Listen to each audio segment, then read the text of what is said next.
Hi guys, Jenny from GTG Coaching here. I'm going to chat to you guys a little bit today about alcohol. Now, as it is January, a lot of us will have been drinking a lot over the festive period, celebrating with friends, family, and yes, some of us might be doing dry January now. So why don't we have a little bit of a chat about how alcohol affects training and how it can affect your nutrition and that kind of thing.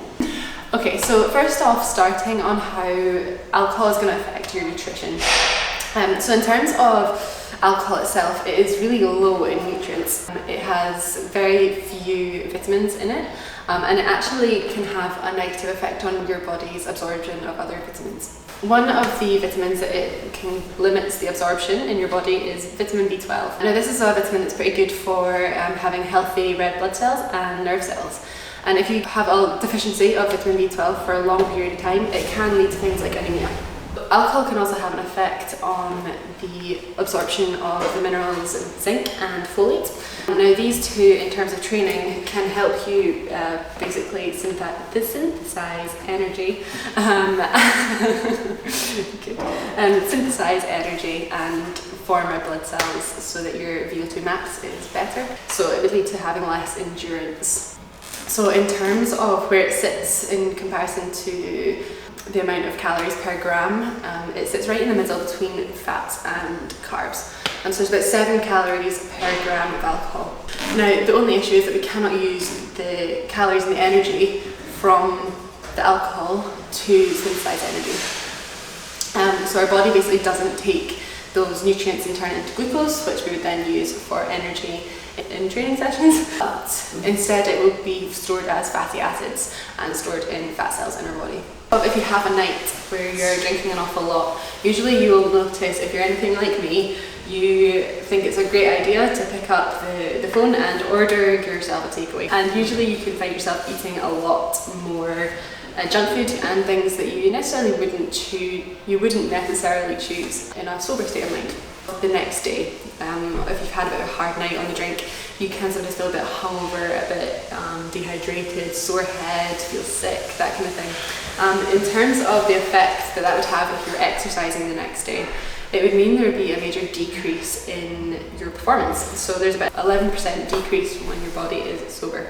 The other things about exercising on a hangover would be there's an increased chance of getting injured as your awareness and your response times are not as quick as usual. Also, it can cause further dehydration. Obviously, we lose liquid when we are exercising, and if you're already in a state of dehydration, that can just put you into a further state of dehydration, which is not good. So now going on to a little bit about how the alcohol affects muscle development and growth and repair. So when we drink alcohol, usually we see a drop in testosterone levels. So this is what synthesizes proteins, or helps to synthesize proteins in our body.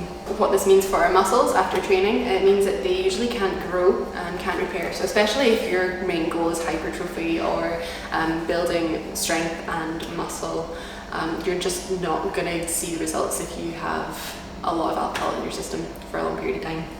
Alcohol can have quite a big effect on our sleep patterns, so this can also impact recovery quite a lot. So sleep is a really, really important part of how we recover, and it's the time that our body uses to repair and to grow the muscles that we have damaged in our training sessions. And so when that is not on point, then you will notice that you will not be able to recover and therefore not be able to train again as quickly, and it'll put a massive brake on the results that you want and the progress that you could be making. So when you don't sleep well, your body does not produce this hormone called human growth hormone. Human growth hormone is what our body uses to repair these muscles. So there's about a depletion of about 70% when you have a lack of sleep. So you may have seen the previous post that we put up about hydration. So linking to that, the alcohol can really dehydrate you, as I have said before. And what this can cause is an imbalance of electrolytes and an imbalance of water in your body. Now, cells use water to synthesize ATP, which is our main energy source. So if we don't have enough water, we can't then synthesize ATP in the best way possible, which means we won't have enough energy for our training, and you might start to feel really low energy. Training sessions feel like a drag. It's just not fun for anyone. You can also experience more muscle cramps and strains if you're in training and you don't have enough water in your body. So in terms of how alcohol can affect the hormones that we use, it play an important part of recovery and training. Cortisol and testosterone are two quite important hormones that we use for muscle repair and growth. So cortisol breaks down the protein that is already in our body, and testosterone helps to synthesize the protein and build it back up again. Now, when you drink alcohol or have alcohol in your system for a long period of time, cortisol is increased, so your body starts to break down protein a lot more, and testosterone is decreased. So when you have this alcohol in your system and you train, you won't repair, and your body will just keep breaking down protein and not being able to repair that and replace it, and then get muscle growth and recover.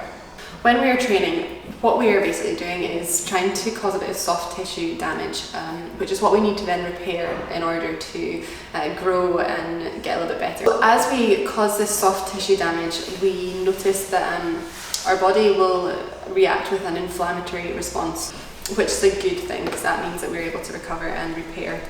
So it will increase the anti-inflammatory molecules in our body and decrease the oh my god choking on that one, and decrease the pro-inflammatory molecules in our body. So what this means is that your body will not be able to repair as well as it would if you were in a sober state, because alcohol will limit the inflammatory response that your body has after training. Alcohol acts as a vasodilator, so what that means is it increases the blood flow in your body. Now if you get injured in this time when you have alcohol in your system, there will be an increase of blood flow sent to that area. Now this can have some negative impacts in the fact that it can actually make the injury worse and increase the severity of the injury, and also will prolong the recovery time for that injury. What I do want to add is this all varies from person to person. Now obviously if you're the kind of person who just has a glass of wine here and there throughout your week, that is okay. I'm not saying don't drink at all, I'm not saying it's this absolute evil. If you're constantly drinking or find yourself going out an awful lot and binge drinking every weekend, just know it can have a pretty massive impact on your training and recovery and sleep, and obviously that is not what we are after. Nice. So, anything else you want to add? Drink sensibly, people. Nice. If you enjoyed this content, please like, share and subscribe, and follow us on all the social medias and look out for more. Thank you. Smile. Nice.